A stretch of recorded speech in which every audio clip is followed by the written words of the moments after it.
سن لے ان مراتب تک کوئی نہیں پہنچ سکتا۔ نمبر 1 آیت قرآن پاک حضرت محمد صلی اللہ علیہ وسلم کے سوا کسی اور پر نازل نہیں ہوئی۔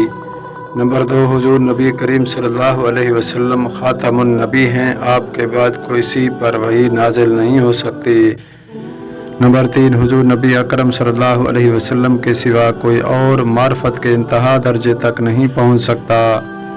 نمبر 4 کوئی اور شخص کعبہ قوسین کے مراتب پر پہنچ کر معراج نہیں کر سکتا۔